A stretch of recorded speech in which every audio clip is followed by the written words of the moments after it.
Let's go to the phone lines, talk to Jason, Holyoke, Massachusetts, listening on Sirius XM 131. Hi, Jason.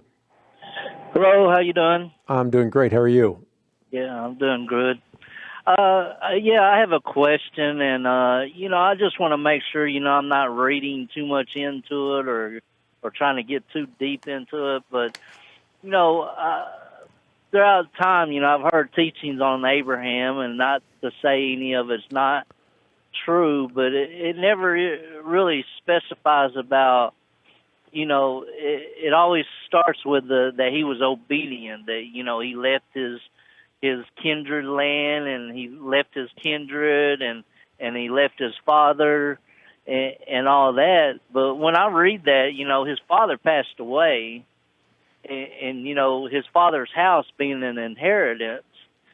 But if you read that, I mean, it sounded like to me, he took Lot, and it also states that he took everything with him that he obtained there. So, the only obedience I see there is that he did leave with the faith that God was going to lead him to this promise. But I know it says in Hebrews that, after receiving his inheritance, he was obedient.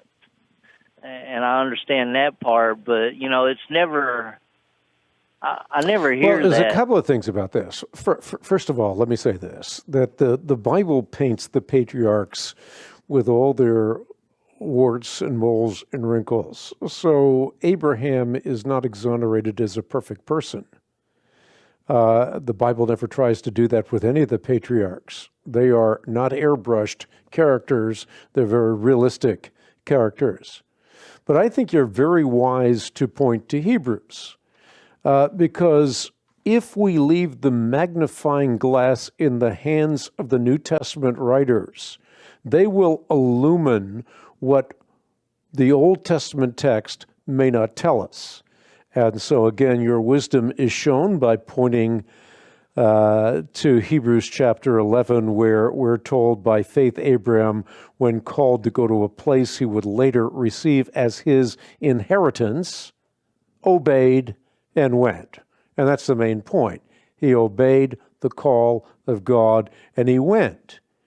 And he went even though he did not know where he was going.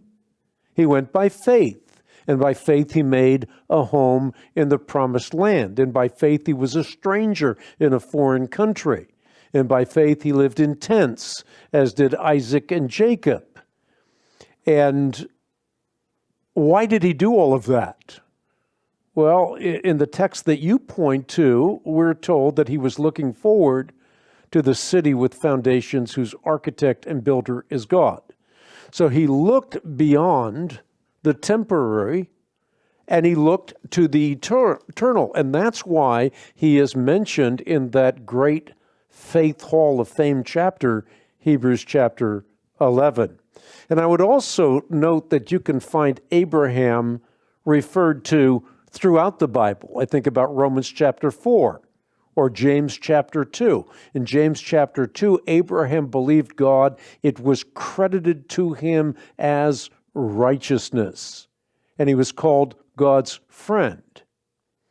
And then we see the conclusion by James where he says, you see that a person is justified by what he does and not by faith alone.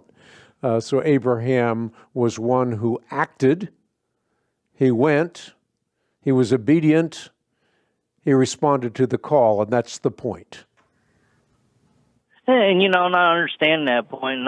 I'm not saying that everyone teaches it this way, but a majority of teachings I've heard is it always paints this perfect picture, and just like you said, the New Testament, it reveals these things, but, we also see this, and well, the Old Testament, though, reveals his imperfections. And so there's no sense whatsoever that we have of Abraham being a perfect person or Abraham obeying in completeness. He does not.